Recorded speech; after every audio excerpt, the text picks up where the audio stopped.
اور جب تک یو ٹرن نہ لے لیں تو ہماری تو شخصیت ہی مکمل نہیں ہوتی. ہم تو ہمارا تو نام جو ہے وہ ہے ہی اس بات پہ کہ ہم یو ٹرن لیتے ہیں. تو جو فائنینشیل ارریگولیرٹی ہے خیبر پختونخوا کی حکومت کے اندر وہ 152 ارب روپے. جو فائنینشیل لاس ہے خیبر پختونخوا کی حکومت کو وہ 152 ارب روپے ہے. اب میں آپ کو اس کی بائیفرکیشن بتاؤں گا کہ یہ 152 ارب روپیہ پورا کیسے ہوتا ہے. اس میں 13.2 کروڑ روپے کی فراڈولنٹ پیمنٹس ہیں. جیسے ڈی جی پی آر کا ڈپارٹمنٹ ہے, انفارمیشن ڈپارٹمنٹ ہے, وہاں پہ فرضی کمپنیز ہیں اور تمام تر پیسہ سوشل میڈیا کی طرف ڈائیورٹ کیا جاتا ہے, والنٹیئرز کو دیا جاتا ہے. اب وہ کمپنی ایگزسٹ نہیں کرتی, اس کا کاغذوں میں کمپنی ہے, دفتر بھی کوئی نہیں ہے, اور وہاں پہ ایڈورٹیزمنٹس کی مد میں اربوں روپیہ دیا جا رہا ہے جو آگے پھر استعمال ہوتا ہے سوشل میڈیا کی ٹرولنگ کے لیے اور اینٹی اسٹیٹ ایلیمنٹس کی کیمپین کے لیے. یہ تو فراڈولنٹ پیمنٹس ہو گئیں 152 ارب روپے میں سے 13 کروڑ روپے کی.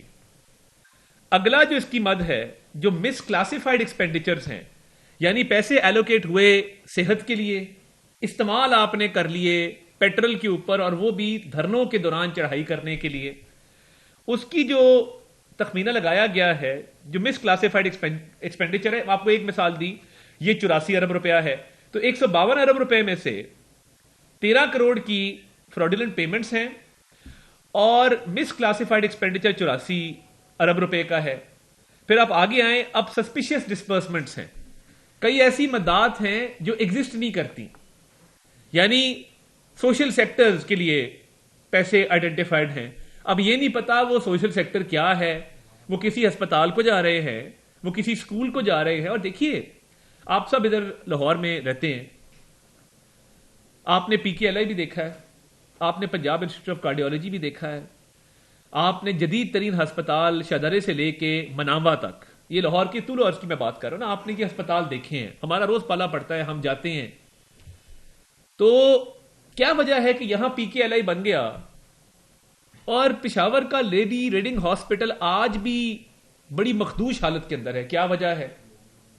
کیونکہ یہ جو فنڈز ہیں, جو سسپیشس ڈسپرسمنٹس ہیں, فار ایگزامپل اگر لیڈی ریڈنگ کی اپ کیپ کے لیے 40 کروڑ روپے آتا ہے, وہ اسی سوشل سیکٹر میں ڈائیورٹ کر کے کسی اور محکمے کو دے دیا جاتا ہے. لیکیج ہے بہت بڑی. اب دیکھیے ہمیں بھی اتنی ہی ایلوکیشن ملتی فنڈز کی جتنی کسی صوبے کو ملتی ہے, بلکہ صوبوں کے پاس وفاق سے زیادہ پیسہ ہے اور صوبوں کو ان کی پاپولیشن کی آبادی کے تناسب سے پیسے ملتے ہیں. اب اس 152 ارب روپیہ جو فائنینشیل لاس ہے, اس میں سے میں نے آپ کو بتایا 13 کروڑ کی جو ہے فراڈولنٹ پیمنٹس, 84 ارب روپے کی مس کلاسیفائڈ ایکسپینڈیچرز اور 51 کروڑ روپے کی سسپیشیس ڈسپرسمنٹس, 51 کروڑ کی.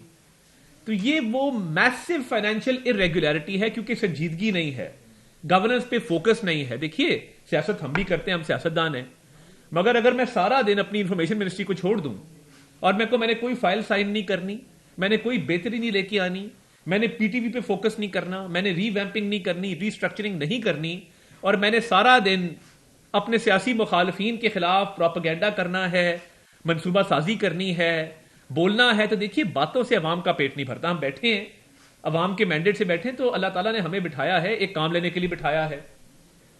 اب باتیں کرنا, لشکر کشی کرنا, اور پیچھے حالات یہ ہیں کہ 152 ارب روپے کی فائنینشیل جو ایک لاس ہے اس کی میں نے بائیفرکیشن آپ کو بتا دی. آگے چلیں, اب یہ صرف وہ ہے جو پیسہ ادھر ادھر ہو رہا ہے خیبر پختونخوا کے اندر.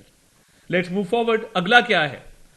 اگلا ان کا ڈیٹ کرائسس ہے, یعنی قرضہ جات جو ہیں وہ اس مد کے علاوہ ہیں جو فائنینشیل لاس ہے اس کے علاوہ. اب ان کے اندر اس وقت جو اوور آل کے پی کا ڈیٹ برڈن ہے وہ 725 ارب روپے ہے. اب دیکھیے جب آپ کا فائنینشیل لاس 152 ارب روپے ہوگا, آپ کا ڈیٹ برڈن جو ہے وہ 725 ارب روپے ہوگا, اور یہ اگر اس کو انہوں نے ایڈریس نہ کیا تو یہ 2555 ارب بن جائے گا 2030 تک. تو یہ فائنینشیل مینجمنٹ کی ضرورت ہے, گڈ گورننس کی ضرورت ہے. آگے چلتے ہیں. اینوئل ڈیٹ سروسنگ، یعنی جو اس قرضے کو واپس کرنے کے لیے یا اس قرضے کو ایڈریس کرنے کے لیے ہر سال پیسے مختص کیے جاتے ہیں، وہ 355 ارب روپے کی ریکوائرمنٹ ہے، جو کہ صوبے کا پورا بجٹ بن جاتا ہے. تو یہ جو حکومت تھی پچھلے 10 سال اور اب تقریباً 1 سال، اس نے نہ تو قرضہ کم کیا، اور آپ کو یاد ہوگا کہا گیا تھا ہم ڈیم بنائیں گے. ڈیم بنانے والے اور بھی بڑے تھے، میں اس پہ کامنٹ نہیں کرنا چاہتا، جو گزر گیا سو گزر گیا. ہم نے پتہ نہیں 500 ڈیم بنا دیے جی خیبر پختونخوا کے اندر. کوئی مجھے بتا دیں کہاں ہے ڈیم؟ آپ نے بجلی کو پیدا کی ہو رن آف دا ریور، کوئی ٹربائن لگائی ہو کہ جی آپ نے بجلی پیدا کی کے پی کے اندر؟ نہیں. میں یہ پوچھنا چاہتا ہوں کے پی کے عوام کا کیا قصور ہے؟ محب وطن پاکستانی ہیں، پاکستان کی محبت سے سرشار لوگ ہیں. آپ ان سے کس بات کا بدلہ لے رہے ہیں؟ پہلے پنجاب میں بزدار کے تھرو بدلہ لیا، اب کے پی میں علی امین کے تھرو بدلہ لے رہے ہیں.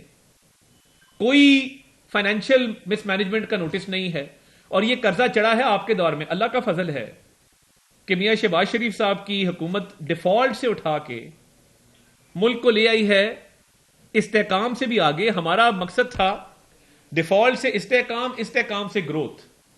اب گروتھ کی طرف جا رہے ہیں. بانی چیئرمین پی ٹی آئی نے اعتراف کیا کہ اکانومی سٹیبل ہو گئی، اور ہر بندے کو نظر آ رہا ہے. دیکھیے، جب پچھلے سال مہنگائی 32% کے اوپر تھی اور اس سال وہ 4% پہ آئی ہے، تو کیا یہ خیبر پختونخوا کی صوبائی حکومت کی ذمہ داری نہیں ہے کہ وہ پرائس کنٹرول کمیٹیاں بنائیں؟ وہ تحصیل لیول پہ، یونین کاؤنسل لیول پہ پرائس کنٹرول میجسٹریٹس اپوائنٹ کریں. پنجاب کے اندر جب ٹرانسپورٹ کے کرائے کم ہوتے ہیں، فار ایگزامپل ابھی اڈے سیل ہوتے ہیں، ٹرانسپورٹ کے بزنسز سیل ہوتے ہیں، اور جتنے بھی ٹرانسپورٹ کے اوپر کرایوں میں کمی ہوتی ہے، یہاں پہ کمیٹیاں بنی ہوئی ہیں، یہاں پہ وزیر مختص ہیں اس کام کے لیے، یہاں پر پرائس کنٹرول میجسٹریٹس مختص ہیں اس کام کے لیے. تو خیبر پختونخوا میں لوگوں سے کس بات کا بدلہ لے رہی ہے ان کی حکومت کہ مہنگائی پچھلے سال 32% تھی، اس سال 4% ہے، کرائے وہیں پہ ہیں، قیمتیں وہیں پہ ہیں. وفاق میں بھی ہم نے قیمتوں کو کنٹرول کیا ہے. پچھلے سال کے مقابلے میں اگر اوور آل آپ دیکھیں، پیٹرول سستا ہے، آٹا سستا ہے، اشیاء خرد و نوش نیچے آ رہی ہیں. وائی ناٹ کے پی؟ فائنینشیل مس مینجمنٹ اپنی جگہ پہ، قرضہ جات اپنی جگہ پہ، حکومت 11 سال سے ہے اور نصیحتیں ہمیں کر رہے ہیں. ہماری فورن ریمیٹنسز بڑی ہیں، ہمارے فورن ایکسچینج ریزروز بڑے ہیں، روپیہ مستحکم ہوا ہے، اسٹاک مارکیٹ 1 لاکھ کراس کر گئی ہے. تو یہ سارے میکرو اکنامک انڈیکیٹرز شہباز شریف صاحب کی حکومت میں بہتر ہے. اللہ کا فضل ہے. پنجاب میں مریم نواز شریف صاحب محنت کر رہی، روز ایک نیا منصوبہ لانچ ہوتا ہے، وہ ایک فیل گڈ فیکٹر ہے، ایک گڈ ول کریٹ ہوئی ہے، قیمتیں کم ہوئی ہیں. وہاں پہ فائنینشیل مس مینجمنٹ اپنی جگہ پہ جو میں نے 152 ارب کی بتائی. خواہ کی حکومت یونیورسٹیز کو اپنے انڈر کرنا چاہتی ہے، اور یونیورسٹیز کے حالات یہ ہیں کہ ادھر ٹوٹل اس وقت تنخواہیں نہیں دے رہے اپنے ٹیچرز کو، پروفیسرز کو. ٹیچر سڑکوں کے اوپر ہے. فائنینشیل مس مینجمنٹ، کرپشن، فراڈولنٹ پیمنٹس اور بڑھتے ہوئے قرضہ جات. اس کے بعد آپ کا گورننس کا ٹوٹل فیلئر کہ آپ اپنے ٹیچرز کو تنخواہیں نہیں دے رہے، وہ سڑکوں پر احتجاج کر رہے ہیں.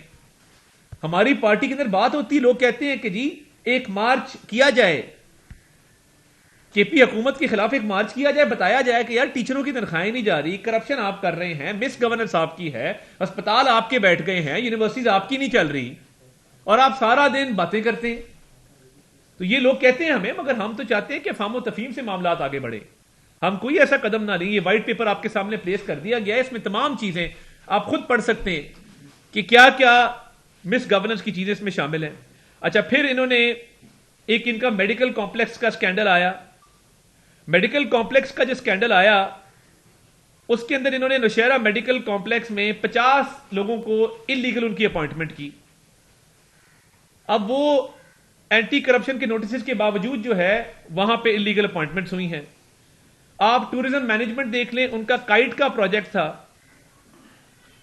268 بلین روپیز، اس میں مس اپروپریٹ ہوئے، اور وہ ایکسیڈ کرتا ہے جو 15% اس کا تھریش ہولڈ ہے. آگے آپ چلیں تو مجھے بتائیے، وہ پولیس ریفارمز پہ بڑا واویلا تھا کہ جی پولیس ریفارمز ہو گئے. اگر پولیس ریفارمز کے پی کے اندر نیک نیتی سے ہوتے تو اس وقت جو ہے پولیس ریفارمز ہوتے تو پھر یہ لالسنس کیوں ہوتی؟ لا اینڈ آرڈر کی اتنی بری صورتحال کیوں ہوتی؟ کیوں ہر جگہ پہ وہاں پہ دہشت گرد اندراتے پھرتے؟ کیا صوبائی حکومت کا بنیادی طور پہ یہ کام نہیں ہے کہ وہ لا اینڈ آرڈر کو ٹھیک کرے؟ لا اینڈ آرڈر خراب ہے تو آپ کے پولیس ریفارمز کدھر گئے ہیں؟ آپ نے پنجاب کی طرح سی ٹی ڈی کی فورس کیوں نہیں کھڑی کی؟ طالبان کو آپ واپس لے آئے، ٹھیک ہے آپ کی دوستی تھی، بہت اچھی بات ہے، مگر پھر اس کا سدباب بھی کرنا تھا نا کہ اس کا ایک فال آؤٹ ہے، لا اینڈ آرڈر کی سچویشن ہے۔ اگر تو پچھلے 11 سال سے آپ کی حکومت نہ ہوتی، آپ 100 لوگوں سے گلا کر سکتے تھے کہ جی یہاں پہ لا اینڈ آرڈر کے بڑے برے حالات ہیں، میں کیا کروں؟ مگر آپ نے 11 سال میں پولیس کو کیا اکوپمنٹ لے کے دیا؟ کیا بختر بند گاڑیاں لے کے دی؟ کیا جیمرز لے کے دیے؟ کیا جدید اسلحہ لے کے دیا؟ کیا ان کو ٹرکی یا باقی ممالک میں بھجوایا جس طرح لاہور کی ڈولفن پولیس ترکی سے ٹریننگ لے کے آئی؟ کیا سی ٹی ڈی کو پاک آرمی سے ٹریننگ دلوائی؟ ہر بات پہ فوج کو آپ یاد کر لیتے ہیں پروپیگنڈا کے لیے، تو کیا فوج کی ذمہ داری ہے پروونشل لا اینڈ آرڈر کو مینٹین کرنا یا پولیس کی ذمہ داری ہے؟ یہ طے کر لیں۔ آپ کا یہ بھی پرابلم ہے کہ آپ کیونکہ سیاست کرتے ہیں، ہسپتال تباہ، یونیورسٹیاں تباہ، لا اینڈ آرڈر آپ کا تباہ، اور آپ کے پاس کوئی بات نہیں کرنے کو کہ جب فائنینشیل مس اپروپریشن کی بات آتی ہے تو یہ آپ پولیس ریفارمز آپ کے کہیں نظر نہیں آئے ہیں۔ اگر ہوتے تو آج لا اینڈ آرڈر کی اتنی بری صورتحال آپ کے صوبے میں نہ ہوتی۔ آگے چلیں، ریسکیو 1112 کی جو گاڑیاں تھیں وہ ہم نے دیکھی دھرنوں کے اندر۔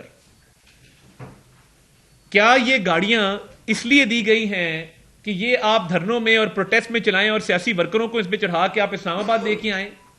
کیا یہ پنجاب نے اس وقت 1112 کی سروس اس لیے دی تھی آپ کو کہ یہ ایک اچھا جیسچر ہے؟ شہباز شریف صاحب نے خود یہ لیڈ لی کہ جی ہر صوبے میں 1112 ہونی چاہیے۔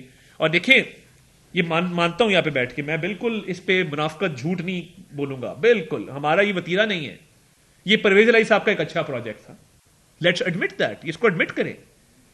ہمارے سیاسی مخالف ہیں مگر یار ان کا ایک اچھا پروجیکٹ تھا، ہمارے وزیر اعلیٰ اس وقت کے شہباز شریف صاحب اس کو آگے لے کے گئے کہ چاہے سیاسی مخالف ہے، عوام کے بھلے کا پروجیکٹ ہے، ہماری مخالفت عوام سے تو نہیں ہے، تو ہم نے اس کا دائرہ کار پھیلایا باقی صوبوں کے اندر۔ اب وہ سیاسی جلسوں میں 1112 کی گاڑیاں استعمال ہو رہی ہیں۔ آگے چلیے، جو بنو میں اور ڈی آئی خان میں، ڈی آئی خان ان کا ہوم ڈسٹرکٹ ہے وزیر اعلیٰ صاحب کا، وہاں پہ جو پروجیکٹس ہیں کاسٹ ایسکیلیشن کی وجہ سے اور انفلیشن کی وجہ سے اور مس یوز کی وجہ سے ان کی جو اوور آل تخمینہ ہے وہ 10 کروڑ سے 2.6 ارب پہ چلا گیا ہے، کیونکہ کام کمپلیٹ نہیں ہوتا، فنڈ ادھر ادھر ہو جاتے ہیں۔ اور آپ کو میں بتاؤں یہ بڑی سمپل ایک سائنس ہے، اس سال آپ ایک منصوبہ لگائیں گے نا تو آپ نے اس کا تخمینہ لگایا 10 کروڑ روپے، آپ نے 2 کروڑ دیے، باقی آپ اگلے فائنینشیل ایئر میں لے گئے۔ جب اگلا بجٹ آئے گا، سریے کی قیمت زیادہ، بجری کی قیمت زیادہ، باقی چیزوں کی قیمت زیادہ، تو وہ جو پروجیکٹ آپ نے 10 کروڑ میں لگانا تھا اس کی قیمت 15-20 کروڑ پہ چلی جائے گی۔ پھر جیسے سال ایڈ ہوتے جائیں گے، وہ سال بڑھتے جائیں گے تو اس کا تخمینہ اوپر جاتا جائے گا۔ یہاں پہ یہی ہوا ہے کہ 10 کروڑ والے جو پروجیکٹ ہیں وہ اب 2.6 ارب پہ صرف ڈی آئی خان اور بنو کے۔ آپ آگے چلیں، جو وائلنس بڑھ رہا ہے، جو کرم میں ہوا، دیکھیے دل دکھتا ہے۔ اب نوٹس لیا نا آپ نے، آپ کا صوبہ ہے، آپ وزیر اعلیٰ ہیں، با اختیار ہیں، آپ نے جب کرم میں آگ لگی تھی اور سب سے زیادہ کرم کو توجہ کی ضرورت تھی، تب آپ کیا کر رہے تھے؟ آپ اسلام آباد میں بیٹھے تھے۔ آپ جس مقصد سے بھی بیٹھے تھے، لشکر کشی تھی، حملہ تھا، جو بھی تھا، آپ اسلام آباد میں اس لیے بیٹھے تھے کہ آپ وہاں پہ بھی تباہی بربادی پھیلانا چاہتے تھے۔ اب آپ اسلام آباد آ گئے، کرم میں لاشیں پڑی ہیں، سڑکیں بند ہیں، دوائیاں نہیں ہیں، مریض رول گئے ہیں، یہ کس کی ذمہ داری ہے بھائی؟ آپ اپنا گھر پہلے ٹھیک کرتے، پھر حملہ کر لیتے ہمارے اوپر، ہم حاضر ہیں، ہم نے پہلے بڑے حملے برداشت کیے، ہم حاضر ہیں، بٹ فار گاڈ سیک، خدا کے واسطے، ایک عوام کا مینڈیٹ ہے، عوام کی توقعات ہے، کرم میں آگ لگی ہے، لاشیں پڑی ہیں، سڑکیں بند ہیں، اسکول، کالج، اسپتال